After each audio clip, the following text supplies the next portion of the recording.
What's going on, guys? Welcome back to another video. Today we're going to be doing a bit more of the tub stuff. I got a toolbox to house all the 12-volt stuff and potentially a solution for what I'm going to mount the rooftop tent on, but we'll leave that for a bit longer until I'm ready to show you guys that. For now though, that is not my car, so let's get my car in here. That is my car. Cool. So we'll check out the toolbox that I got, and pretty much it's gonna go right up the back there. Just need to remove that little dog so we can fit it in. But yeah, we'll go grab it and chuck it up back. So it's just slightly a bit wider than the drawers, which I don't know, doesn't really matter. But it still fits. Grab it and have a look. Up the back here. As you can see, bit of space on that side, bit of space on this side. So we're mint. Yeah, so what we'll need to do to install it is remove that one down there. Oh, it's already bending out. That's not good. But yeah, we'll get that one out. To do that, we'll need to take off the top of the drawer, slide the drawer out, and then we'll be able to get to it. Before we get into that, I probably should tell you the dimensions. So it's 1050 mil, so it's like 105 centimeters, by 365 wide and 392 high. So pretty much got that because most battery boxes are about 300 wide by like 330 high. So this will fit any battery box that I end up going for. And then it's got heaps of width to chuck other accessories and stuff that I need in there. And it cost me 92 bucks brand new from Bunnings, because I was looking online on Marketplace trying to find secondhand ones, and it was just none of them were the right dimensions, and if they were like way too overpriced when it's secondhand. So I thought I'd just get a new one, which is cheaper than most of the secondhand ones and the right size. So win-win. Okay, drawer is out, so now lift this one up, and then just in there, I have no idea how good this view is, but Allen keys loosened up, there's one. I mean, Allen bolts, not Allen keys. Number 2. Oh, number 3 is still tight.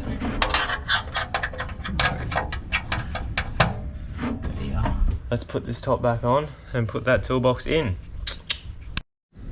Alright, we're back down. A bit tedious, but we got there. Now we'll put the box up the back, see how it looks. I'm thinking about painting it black just to match everything, because everything's sort of black, but I don't know, if it doesn't look too out of place, then we might just leave it, because I don't have any black paint here, but I will have to go and pick up bolts, so I don't know, we'll see how we go. But we'll mount it up just for a test fit, show you how it looks. How good does that look? Fits me in. I'll show you. We've got heaps of room on each side. This is probably isn't center at all. That's up against the front, opens all the way up to there, and it'll stay open, where if we have it sort of further back, then can't open it. Cool, God, I'm smart. Alright, I gotta go to Bunnings to get some nuts and bolts and a lock to mount that dog down. But before we do that, let's check out what I've got to hopefully mount the tent on the back. So alright, so I'm not actually mounting it down right now, so I'm not gonna fully ratchet strap it in, but this is what we got. So it's not sitting right, but essentially that is what we might have. I don't know, I'm not 100% sold on it just yet. I like it, but I also have got some comments on the previous video about just one PX sports bar and talking about how the tub can crack. I don't know. We'll see how we go. but I don't know, I think it might look alright. One backwards, one forwards. And before anyone says that I went out and bought one when I don't even know if I'm going to use it, I got this for free. So I just saw it on Marketplace when I was looking for a ladder rack for the back, and I was like, you know what, we'll give it a go. So got it for free. Worst comes to worst, I'll sell it myself. Alright, back from Bunnings and BCF now. 12 volt setup is go. So we got Hardkorr battery box and the battery tray as well. Could have gone something else, but in order to make sure it was securely down. And I also didn't think of that, well, Lachlan thought of that after we got it. Hardkorr's also got a dual battery wiring kit, so this just plugs into an Anderson plug in the battery box and goes onto the battery terminals, and then you just get this, what's it called? Voltage sensitive relay. So pretty much with the smart alternators, they like cut in and cut out and whatever. So that won't drain your battery, but will charge your second battery. And then we got the 100 amp hour AGM XTM one, which is made by Century, so that's good. And we got a lock, so that's nice. Can't do any naughty words on that one though, so we had to go a bit tame. So yeah, let's chuck it all in. All right, drilling time. So we've marked them out. I marked it on the wrong one to start with, but we've got the right one now. Marked them out both sides. Now we're gonna drill in, and oh, I checked on the bottom to make sure that I'm not gonna drill through like the fuel tank or anything like that. Drill it straight through, and then we'll mark the hole on the bottom of the toolbox because, oh, I marked it on the inside, but I like don't trust myself. So I'm just gonna stick a pen through the hole and mark it. Right, we got hole number 1, hole number 2. I'm gonna clean all these leaves out before we mount it properly. And then I poked the little one up there, got a little and a little. Now we're just gonna zzz, and then mount her up. Somehow I stuffed up the measuring for the bolts. I got that I needed 100 mil bolt, like bigger than 100 mil bolts, right? Turns out I didn't, like, at all. So we got these big things, which doesn't have thread for some of the way, and it's probably like the nut's probably gonna need to be about there ish. So I actually have bolts that size though, so that's fine, but I'm just a bit of a numpty. Oh well, good thing these were cheap. Hello. I hope you enjoyed that amazing shot.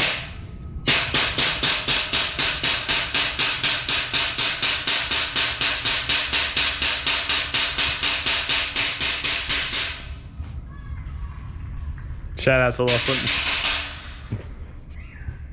for ruining this shot,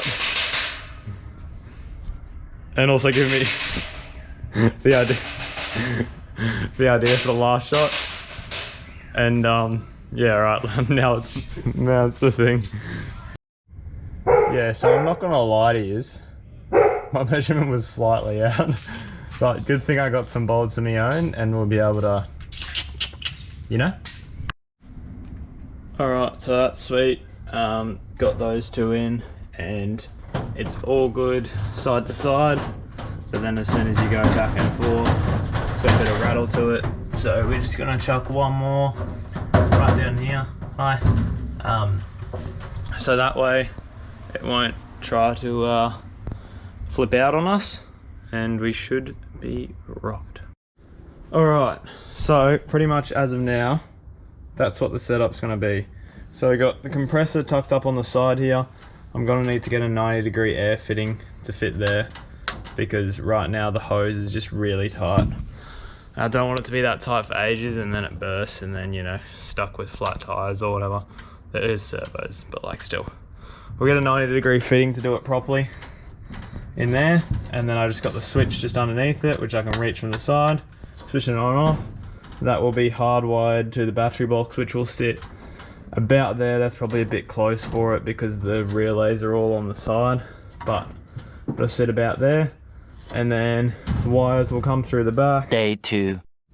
All right, we're back a couple of days later now. Got everything here ready to go. The plan is to mock everything up, mount it down, and then I'll do wiring after. I still got to go get split loom and that 90-degree fitting for the air compressor. So we'll mount it all up. We'll mount it all up first, see how I like it. Alright, so as you guys would have seen from the last clip, this is how I'm wanting to mount it. Whoa, why can't you see that? So compressors down this side, battery tray down that side. I'm actually just going to chuck the battery in the battery tray, the battery box in the battery tray, and mount it down to see where I'll need clearances and whatnot, and then we'll mount her up. We'll start by unboxing this one. So just open it up. See what we get in the box, eh?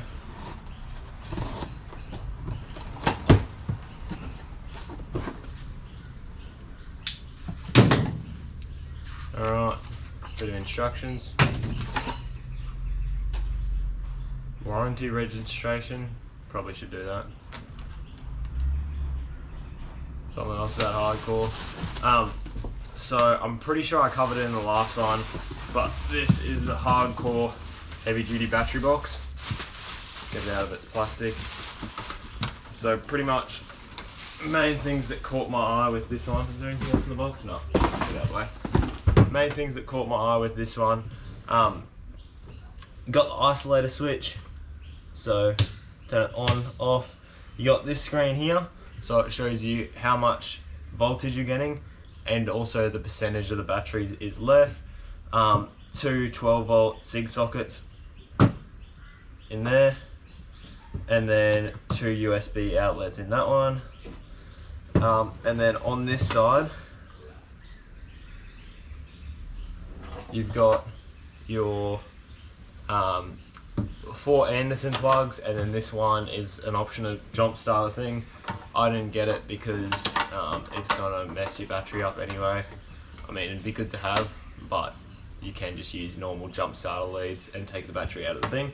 But it's definitely a good feature, and yeah, that's pretty much what there is to it. So this one has a lot more Anderson plugs than most of the other ones on the market, and it's also got the two 12-volt SIG sockets and two USB outlets. So and I also thought that I would just go everything Hardkorr with this because it caught my eye with the 12-volt wiring, which just seems really easy because I'm not the smartest with wiring myself and don't really understand it just yet, but that's all good. There's a show of the display there. So yeah, we'll chuck this in the tray, mount it all up, and then check our clearances. So you just got the strap that goes under through this little slit here, goes under the box, up the other side, bit of a ratchet, nice little Hardkorr logo right there, and then we'll chuck her in. Nice little carry handles as well. Put this one in, press it up. So that's where we got to mount it. So that's what I'm saying. Good thing that I checked, because if I had it pressed up against, it wouldn't fit. So you can see before it was pretty much flush with this bolt here, and now it's brought a bit forward. So that's why I checked that. Now we'll be able to mark those holes there, I reckon, and then just send it straight through. I'm really happy with that spot.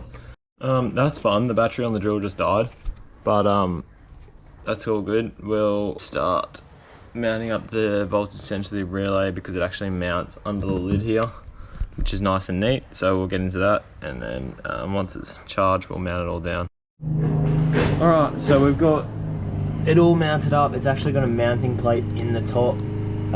So pretty much all you do, mount it in, screws in either side. You need to fiddle with these wires a bit to fit it underneath, and it feels tight to start with, but it actually does fit. No pun intended. I mean, no sexual innuendo intended. Anyway, and then you got your two studs here, just like it's got in this photo. So you go, there's this circuit breaker here. You take the top one off that, which is this wire, put that on this side, which is the starter battery side, and then this side's the auxiliary. Auxiliary comes with this one, the set comes with this one, So the auxiliary goes from here on back onto that circuit breaker, and then you just have to ground it to the battery when you put it in. So now I'm going to get the battery out of the box, put it in the battery box. Alright, all done up now. Tighten the top on, and then we'll be able to, hopefully the drill's done so we can actually install it. All buttoned up now, got the gauge there. So isolator switch on, off. There you go.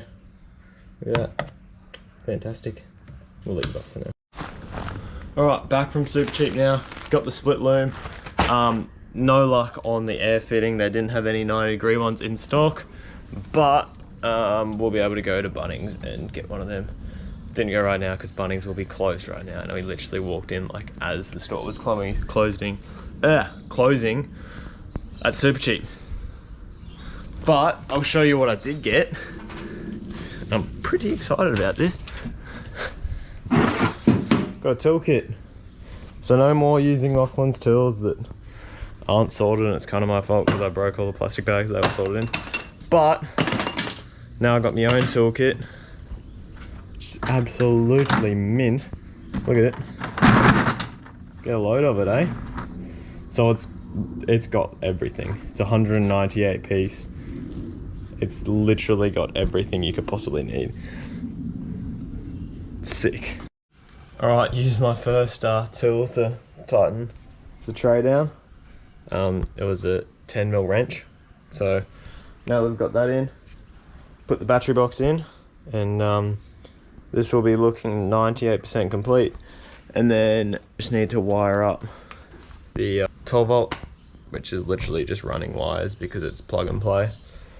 I'm not 100% sure whether I'll run it just slightly up here and over the back like this one is, because I mean it doesn't really matter, or whether I'll just drill a hole in the tub.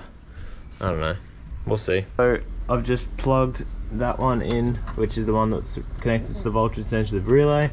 Ran all the wires through, drilled a little hole there, ran all the wires through, and I've got them here. I think I'm just going to run them over the back, purely because it is a lot easier, and I don't think it'll make that much difference look wise. So we'll do that, and then I'll get underneath, find where the wires are, chuck them through the chassis, which hopefully shouldn't take too long, and then wire them up, and I've got a 12 volt. So it's as easy as that. Might take a bit longer than that, but we should be good. Day 3.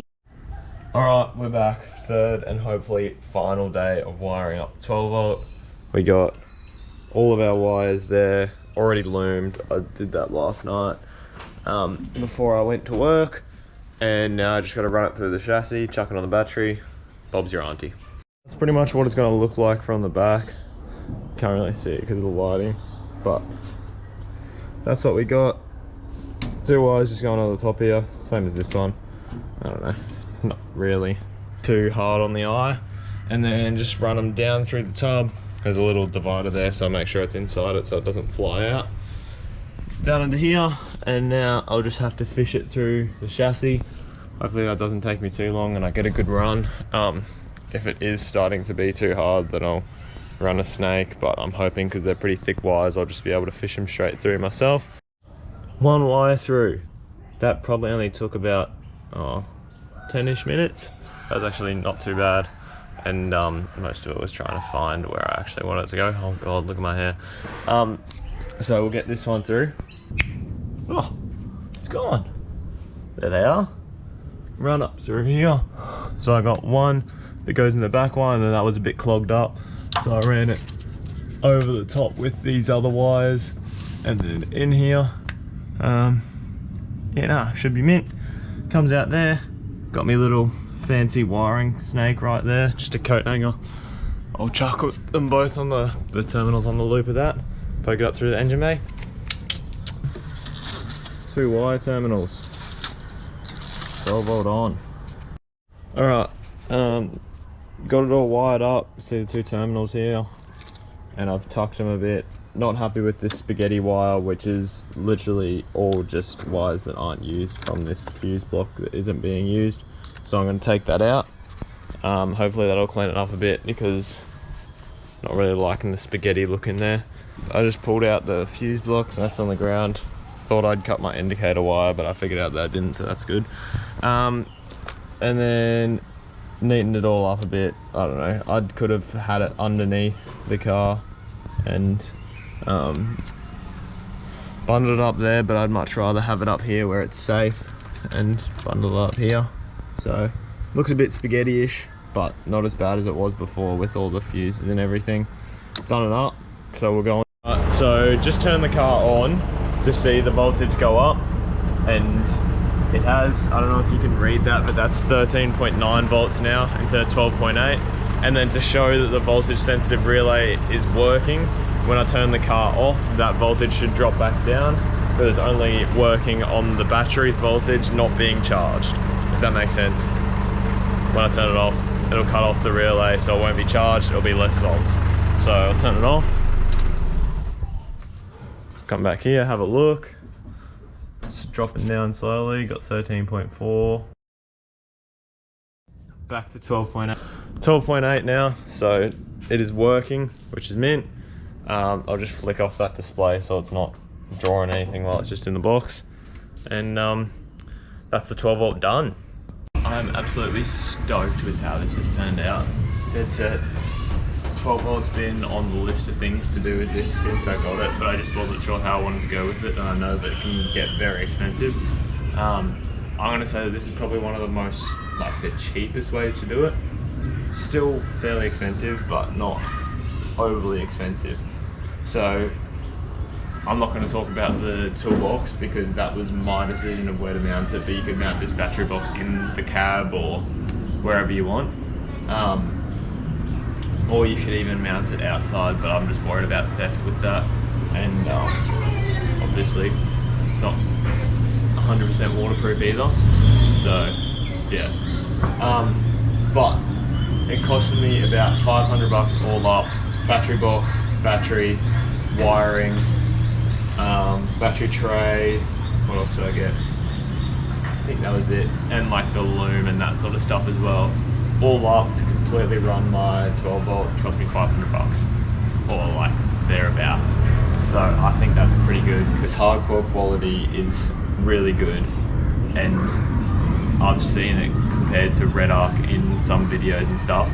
Not sure for myself yet, but that's what time will tell. If I was to do this with Red Arc branded stuff, it'd probably double, almost triple the price.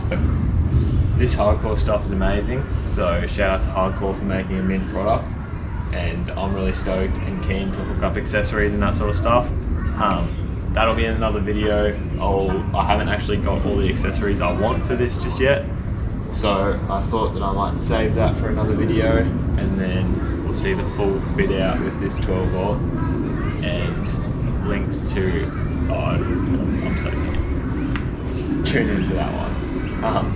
Also stoked for this toolbox that I got in this video. That's my first set of tools ever, and it's got literally everything in it. It's got a spot for everything. It's amazing. So if you're looking for it, it's the 198 piece Toolpro one. It's on sale at the moment until the 14th of April, so 3 more days, probably like 2 more days once you see this. It's like pretty much half price, and it's crazy value.